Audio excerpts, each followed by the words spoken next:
There was this desire to surrender their will to the will of God, which then, we recently have talked about this, when you give over your will and your desires to the Lord, He replaces your will and your desires with the will and the desires He wants you to have, and then guess what?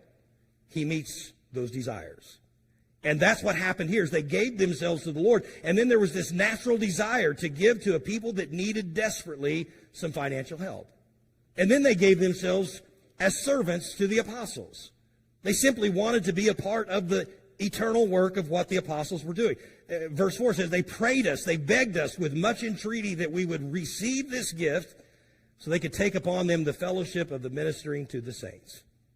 So in other words, these are people that saw past the temporal to the eternal.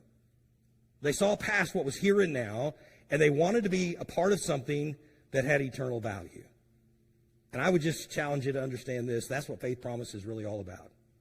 It's beyond the here and now. It is an eternal work. It's an eternal investment. So the point is this, Paul uses the generosity of the Macedonians, who, by the way, remember, had very little to offer, and he uses that as a pattern in the giving that is to follow.